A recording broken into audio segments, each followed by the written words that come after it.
Hello दोस्तों, मैं sub inspector of police in CBI. जैसा कि आप लोग वीडियो के टाइटल से ही समझ गए होंगे, ये वीडियो एसएससी सीजीएल में इंग्लिश का स्कोर कैसे बढ़ाएं इसके ऊपर है। और अगर आप लोग एसएससी सीजीएल की तैयारी कर रहे हैं तो आप लोग ये बात ऑलरेडी जानते होंगे कि सीजीएल में इंग्लिश जो है बहुत इंपॉर्टेंट रोल निभाती है, क्योंकि प्री में ये 50 मार्क्स की और मेंस में ये 200 मार्क्स की आती है। तो ओवरऑल ये 250 मार्क्स की आती है आउट ऑफ 600, अगर प्री और मेंस की बात करें। और इसके बाद जो डिस्क्रिप्टिव टेस्ट होता है उसमें आपकी चॉइस होती है, आप हिंदी में भी दे सकते हैं और इंग्लिश में भी दे सकते हैं। अगर आप इंग्लिश में देते हैं तो आपकी इंग्लिश में अच्छी कमांड होनी चाहिए, ताकि आप अपने आप को सही वे में एक्सप्रेस कर सकें और ज़्यादा से ज़्यादा नंबर ले सकें डिस्क्रिप्टिव में। और टाइपिंग टेस्ट जो है वो आपको इंग्लिश में ही टाइप करना होगा, और उसमें अगर आपकी इंग्लिश की नॉलेज अच्छी है तो आपको उसमें हेल्प मिलेगी, क्योंकि आपको बार बार देखना नहीं पड़ेगा जो आप वर्ड लिख रहे हो उसकी स्पेलिंग क्या है, जिससे आपको कुछ टाइम भी सेव होगा और आपकी एक्यूरेसी भी बढ़ेगी। तो यानी ओवरऑल जो है इंग्लिश बहुत मेजर फैक्टर हो जाता है सीजीएल में अच्छा स्कोर अगर आपको लाना है तो। इस वीडियो में आप लोगों के साथ मैं शेयर करूंगा कि मैंने कैसे इंग्लिश की तैयारी करी सीजीएल में और मैंने क्या नोट्स बनाए, वो भी आप लोगों को मैं अभी दिखाऊंगा इस वीडियो में। जैसा कि आप लोग जानते हैं कि मैं सीजीएल 2016 के थ्रू सीबीआई एसआई पोस्ट मुझे मिली थी। और पर ये आप लोगों को शायद नहीं पता कि इससे पहले मैंने 2014 में भी एसएससी सीजीएल क्लियर किया था। तब मुझे टैक्स असिस्टेंट की पोस्ट मिली थी सेंट्रल एक्साइज में, जो कि अब जीएसटी नाम से जाना जाता है। तो उस टाइम मेरे प्री में अगर आप मार्क्स पूछे इंग्लिश के तो वो तो मुझे ठीक से याद नहीं है, पर मेरे मेंस में 156 स्कोर आया था। और उस टाइम मैंने कोई खास तैयारी नहीं करी थी इंग्लिश की, बस जो मेरा बेसिक नॉलेज थी मेरी इंग्लिश की स्कूल और कॉलेज टाइम की, वही मैंने उसी बेस पे मेरा वो स्कोर आया था। और इसके सिवाय मैंने एक बुक और पढ़ी थी, इसका नाम मैं आपको थोड़ी देर में बताऊँगा। इसके बाद जब मैंने 2016 एसएससी सीजीएल का एग्ज़ाम दिया था, तब मैं ऑलरेडी जैसे मैंने बताया कि मैं टैक्स असिस्टेंट की पोस्ट पे था। तो दिन में तो मैं ऑफिस में ही होता, तो ज़्यादा टाइम मेरे पास होता नहीं था। तो मैंने अगेन इंग्लिश की कोई खास तैयारी इस बार तो ओवरकम करी, आखिरी के 1-2 दिन ही मैं पढ़ा अगर इंग्लिश की बात करें तो। और इस बार मेरा जो स्कोर था वो प्री में 45 आया था 50 में से। और ये मैंने 7-8 मिनट जो आखिरी के बचे थे उसी में मैंने किया था, इतना ही टाइम में वो बचा था। अगर मैं इतने टाइम में 45 नंबर नहीं ले पाता तो मेरा तो प्री भी नहीं होता सीजीएल 2016 का। और इसके बाद जो मेंस में मेरे 155 आए थे और डिस्क्रिप्टिव मैंने इंग्लिश में दिया था, तब मेरे आए थे 67 नंबर। तो इससे पहले जो है डिस्क्रिप्टिव नहीं हुआ करता था 2015 तक, जो थर्ड स्टेज होता है सीजीएल का, उस टाइम इंटरव्यू हुआ करता था 2015 तक। 16 में ये पहली बार हुआ था और इसमें 67 नंबर जो है बहुत अच्छे थे उस टाइम। अब आप में से कई लोग शायद ये सोच रहे होंगे कि जो मैं 150 प्लस स्कोर जो बता रहा हूँ अपना सीजीएल में इंग्लिश के मेंस में, ये तो कोई खास स्कोर नहीं है, शायद आपका भी आ गया या आपके किसी जानकार का आ गया, शायद पहले अटैम्प्ट में आ गया। तो आप लोगों को मैं ये बता दूँ कि ये जो मैं बता रहा हूँ आपको 2016 तक का मैं बता रहा हूँ। इसके बाद जो 17, 18 और 19 है, इसमें जो इंग्लिश का एग्ज़ाम है वो काफ़ी आसान आया है पहले के मुकाबले। ये मैं आप लोगों को इसलिए भी कह सकता हूँ क्योंकि मेरे भी जानकार हैं जिन्होंने पहले 2016 तक एग्ज़ाम दिए हैं और उनके कभी 150 प्लस नहीं आए, और अचानक उनके 2017 या 18 में अचानक उनके 170 प्लस आए हैं। तो उन्होंने भी ये कहा है कि इंग्लिश का एग्ज़ाम जो है अब काफ़ी आसान आता है पहले के मुकाबले। तो जिनके पहले 150 नहीं आते थे वो लोग अब 170 प्लस ले रहे हैं, जिनके 150 प्लस भी आते थे वो तो 180, 190 प्लस भी जा रहे हैं। तो मेरे 2016 तक इतना अच्छा स्कोर कैसे आया, इसके ऊपर ही मैं ये वीडियो है मेरी, और यही मैं आप लोगों के साथ शेयर कर रहा हूँ आज। तो ये जो मेरा स्कोर है ये मेरे उस टाइम जो स्कूल और कॉलेज में जो मैंने तैयारी करी इंग्लिश की उसी बेस पे है। तो ये तैयारी तो नहीं कहूँगा, शौकिया तैयारी, क्योंकि मेरे को उस टाइम तो कभी सीजीएल का मैंने नाम भी नहीं सुना था और बस मैं अपनी इंग्लिश इंप्रूव करना चाह रहा था। तो उसके लिए मैंने जो किया वही मैं बताऊँगा। स्कूल में मैंने इंग्लिश न्यूज़पेपर पढ़ना शुरू कर दिया था, चाहे मैं सिर्फ स्पोर्ट्स पेज पढ़ता था, पर मैं पढ़ना शुरू किया था। उसके बाद जब मैं कॉलेज में आया तो मैं न्यूज़पेपर में तो काफ़ी रेगुलर हुआ ही, और इसके अलावा मैंने इंग्लिश नॉवेल्स और इंग्लिश मूवी शोज़ ये सब देखना शुरू किया सब टाइटल के साथ।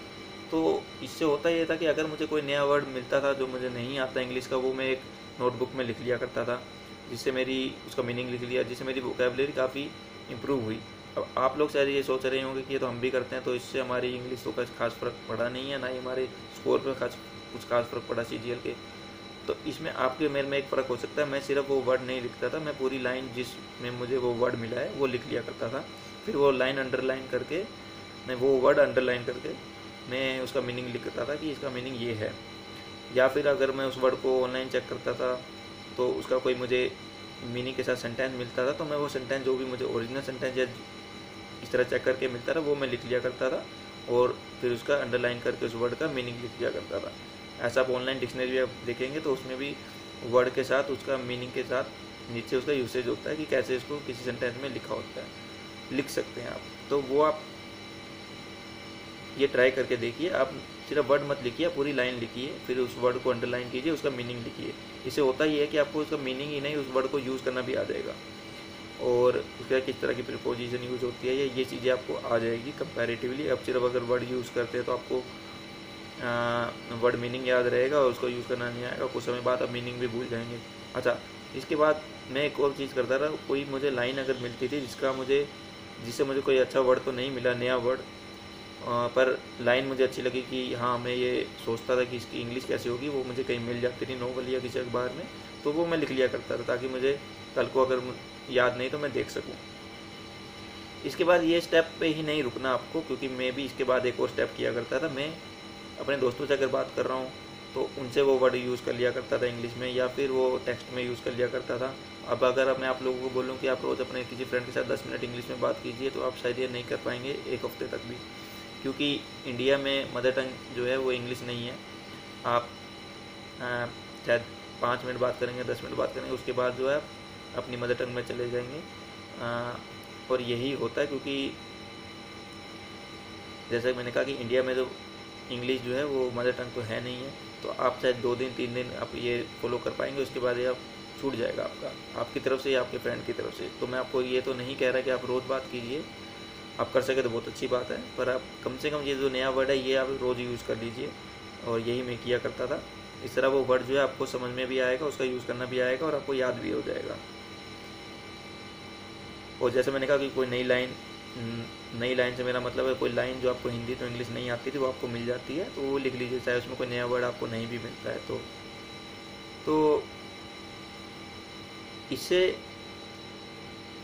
आप मेरे से ये पूछेंगे कि इसके अलावा मैंने कुछ नहीं किया, तो ऐसा नहीं है। ऑफकोर्स आप किसी स्पेसिफिक एग्ज़ाम की तैयारी कर रहे हैं तो आपको कुछ स्पेसिफिक वे में तैयारी करनी होगी। तो मैंने एक बुक भी ली थी, और बुक का नाम है लिंक टू पैरामाउंट बाय नीतू सिंह, और ये मुझे काफ़ी रेलेवेंट लगी थी उस टाइम। आज के समय में कितनी रेलेवेंट है ये तो मैं नहीं कह सकता, पर उस टाइम में ये काफ़ी रेलेवेंट मुझे किताब लगी थी, और ग्रामेटिकली काफ़ी अच्छे तरीके से इसमें समझाया हुआ है, तो आप वो ले सकते हैं, या आपको जो भी ठीक लगे वो ले सकते हैं।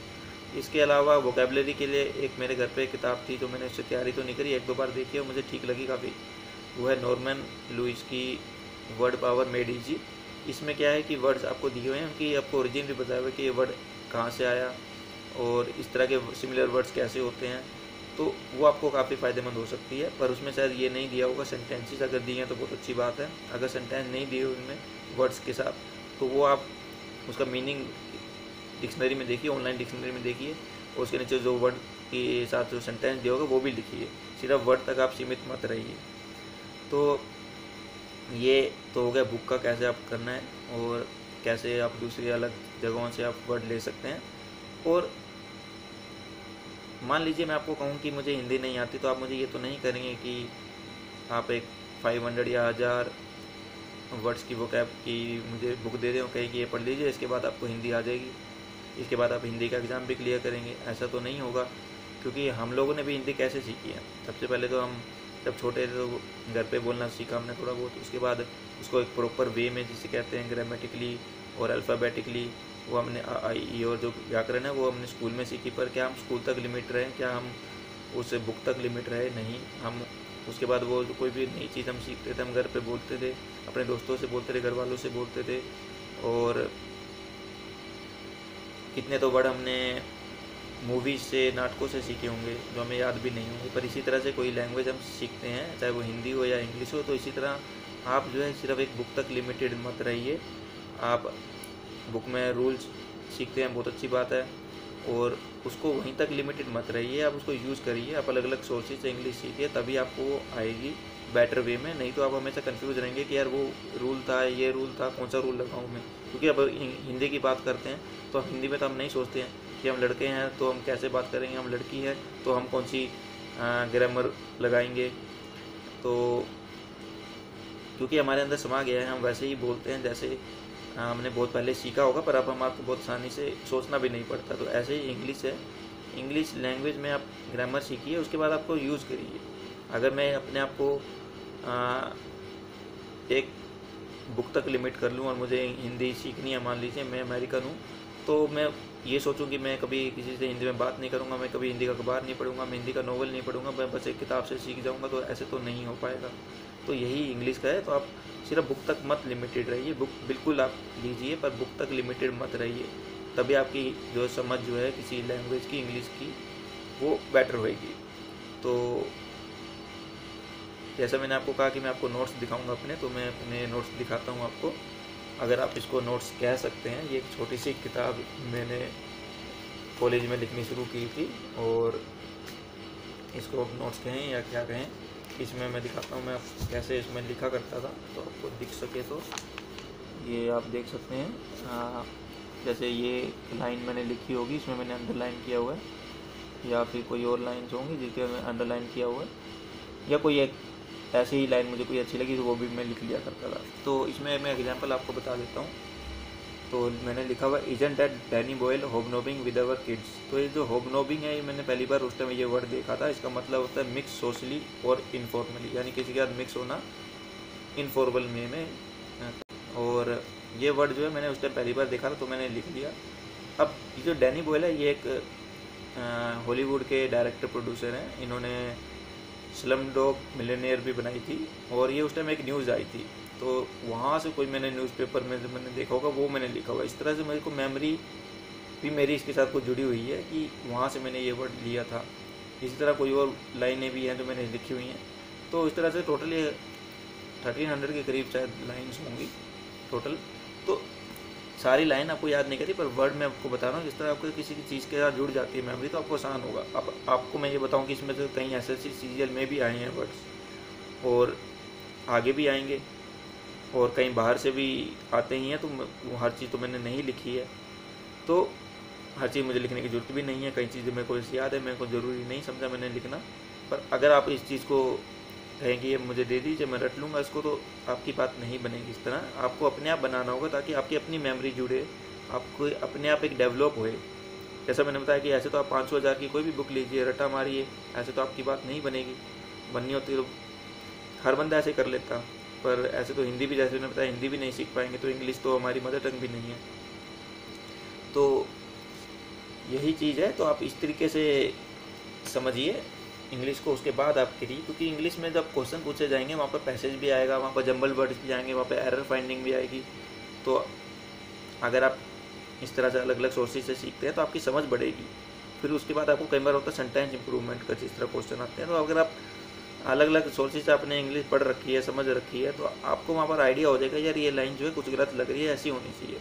शायद आपको अंदर से ये फीलिंग का रीज़न भी आपको नहीं पता कि आपको क्यों आ रही है, पर आपके अंदर एक फीलिंग आएगी, यार ये गलत लग रहा है, इसको ऐसे होना चाहिए। तो इस तरह से डेवलप कीजिए अपने अंदर लैंग्वेज को, इस इंग्लिश लैंग्वेज को। इस तरह आप ज़्यादा स्कोर कर पाएंगे। ये वे शायद आपको थोड़ा लंबा भी लगे, आपके पास 1-1.5 महीना अगर है, तो आपको ये ज़्यादा काम तो नहीं आएगा ये तरीका। पर अगर आप स्कूल में हैं, आप कॉलेज में हैं, और आपके पास 1-1.5 साल भी है अगर, तो ये काफ़ी आपके लिए फ़ायदेमंद हो सकता है ये तरीका। और आपको इसी वे में आपकी इंग्लिश जो है बेटर होगी, ओवरऑल इंग्लिश बेटर होगी। ना कि आपने सिर्फ रट के आपने बस काम चलाने के लिए कर रखा हो, ये एग्ज़ाम दे दूँ मैं किसी तरह। तो क्योंकि इंग्लिश जो है आपको बाद में भी काम आएगी, जॉब के टाइम में भी काम आएगी, और जॉब के बाहर एक जनरल लाइफ में भी काम आएगी। तो ओवरऑल आप समझ के कीजिए इस चीज़ को। और उसके बाद आप कमेंट में मुझसे पूछ सकते हैं, अगर आपको कोई चीज़ इस तरीके से, अगर आपको कुछ लग रहा है कि इसको कैसे यूज़ करना है, इस तरीके को आप इसको 1-1.5 महीना यूज़ करिए। उसके बाद कमेंट बॉक्स में वापस आइए और मुझे बताइए आपकी कोई प्रोग्रेस है, या आपको कोई इशू आ रहा है तो वो बताइए। मुझे बहुत खुशी होगी अगर आपको कोई फ़ायदा हुआ इस तरीके से। जैसा कि आप लोगों ने देखा होगा, मैं अक्सर रिप्लाई करने की कोशिश करता हूँ। मेरे पास टाइम कम ही होता है, पर मैं अक्सर कोशिश करता हूँ मैं मैक्सिमम लोगों को रिप्लाई करूँ। तो आप लोग कमेंट में भी मुझे पूछ सकते हैं इस बारे में, और बता सकते हैं आपकी क्या प्रोग्रेस हुई है। अपने साथियों की मदद कर सकते हैं आप, कि आपको किस तरह से आपका कोई फ़ायदा हुआ अगर इस तरीके से। तो अभी के लिए इतना ही। All the best for your future, and safe रहिए। कोविड के समय है, और इस चीज़ का सही यूटिलाइज़ कीजिए पढ़ने के लिए। अननेसेसरीली बाहर मत जाइए। अपना और अपने घर वालों का ख्याल रखिए। जय हिंद।